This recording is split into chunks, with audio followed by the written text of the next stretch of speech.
Hello everyone, welcome to PSpice Tutorials. In this video I'm going to demonstrate the simulation of single phase full bridge inverter with inductive load using the OrCAD PSpice Allegro tool. This will be the circuit I'll be building. Please note at the source we have two supplies of value Vs by 2 each. We have 4 transistors, 4 diodes. The inductive load consists of a resistive part and an inductive part. And let us start the construction of the circuit using OrCAD Capture tool.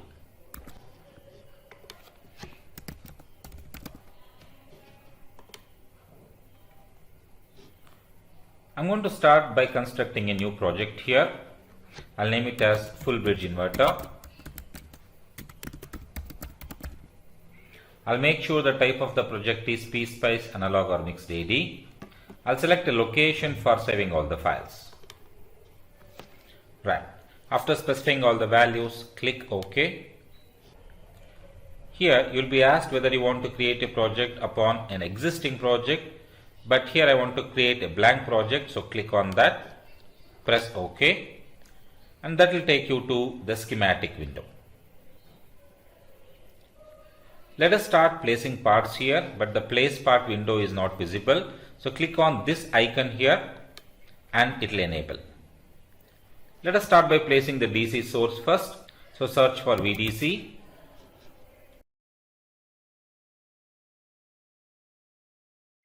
Then I'll place transistors. I'm going to specifically use Q2N2222, which is a BJT, as you can see the symbol here.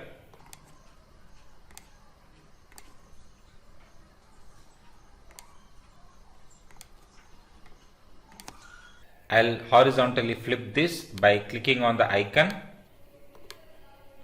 then right click, mirror horizontally.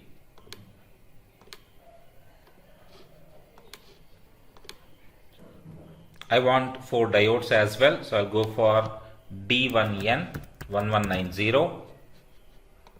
Click R on your keyboard to rotate it.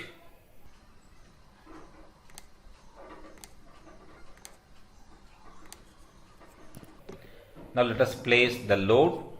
I'll start with R, click on R analog, place it here, then click on L and select L analog,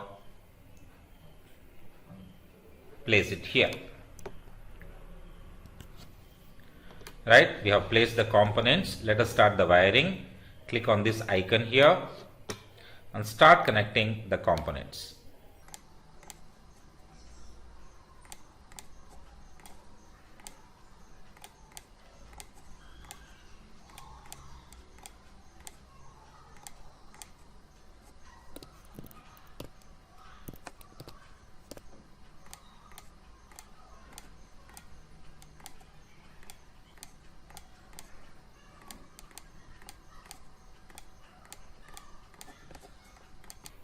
Right, we have placed all the parts. Let us place a ground. Click on this icon, select 0 cap sim, place it here, enable wiring once again and connect it to the circuit. Let me readjust the circuit a little bit. So for driving these transistors, I'll be using the pulsating voltage source. So search for V pulse, place one here, another here and 2 more here.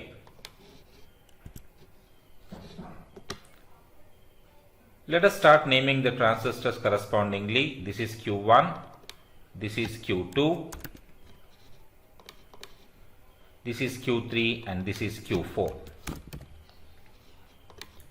In a very similar fashion, let this be D1, this will be D2,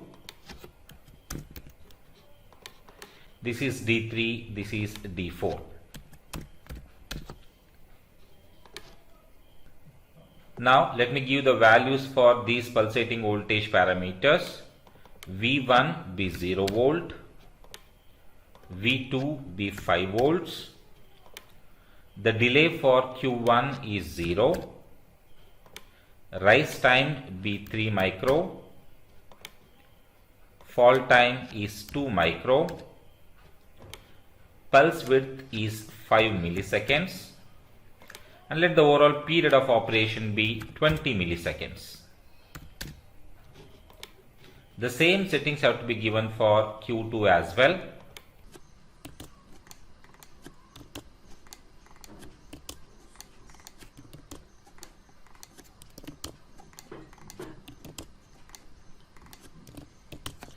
Right. So now let us connect these. So I'll have to horizontally flip this. So click on this, right click, mirror horizontally, and do the same for the other supply as well. Now let us enable the wiring and connect the supply to the base and emitter terminals of these transistors.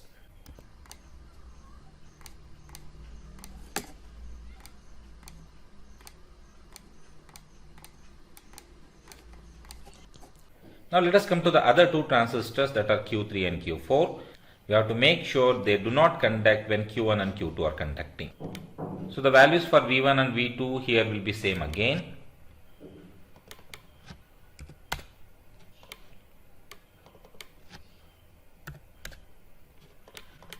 Now the delay time is very important, and please note I have considered an inductive load. I'll create a delay of 10 milliseconds for this.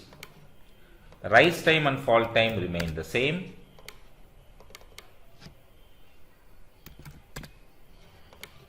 Pulse width is once again 5 milliseconds, and the period is 20 milliseconds. I'll provide the same settings for Q4 as well.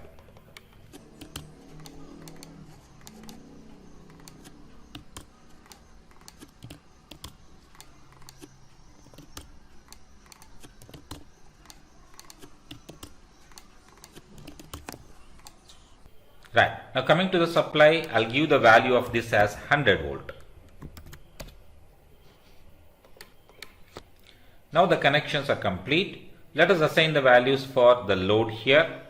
Please note the values of L divided by R should be equal to the value of the pulse width, without which you will not obtain proper load current waveform. Now since the pulse width is 5 milliseconds, I'll consider L1 to be 5, that is 5 Henry, and R1 to be 1 ohms. This will make it a pure inductive load. Please note I am not going to explain the overall principle of working of this circuit.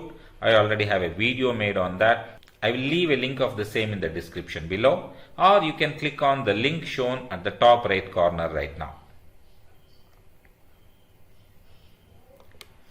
Let us start the simulation. First we have to construct a simulation profile. So go to PSpice menu, click on new simulation profile, give a name for this, then click on create. You can see a new pop-up window appears. Click on that. Here is where you give the settings. Select the analysis type to be time domain or transient. In the options, click on general settings, which is already there. Coming to the run time, let us run it for one cycle, which is 20 milliseconds. Start saving data after 0 seconds. Step size is 0.01 milliseconds. Apply, press OK.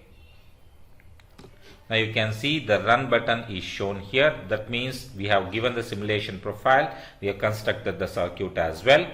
Let us run the simulation.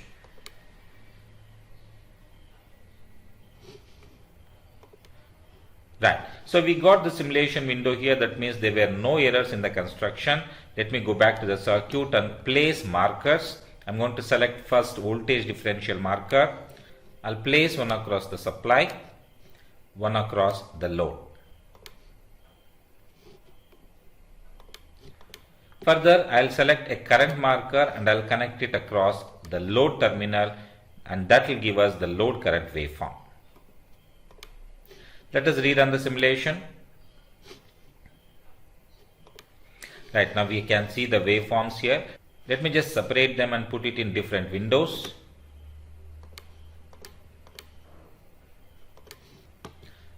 I'll start with the supply. You can see it's a 100 volt supply. Then I have the load voltage waveform, and finally load current waveform.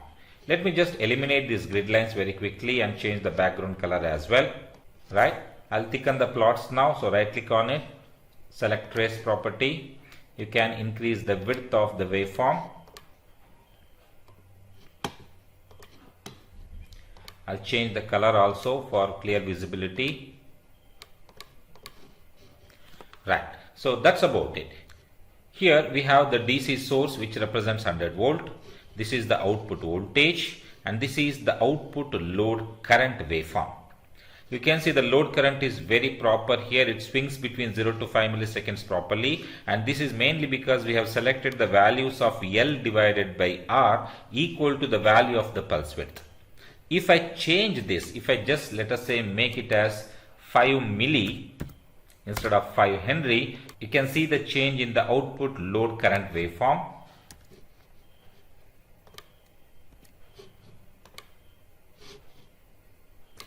Right, now you can see it has changed drastically. Right, so that is why it is very important to have the proper values for L and R, without which the output load current waveform will not be a proper one. Right, so I change it back to 5 Henry and you can see it almost looks like an ideal waveform.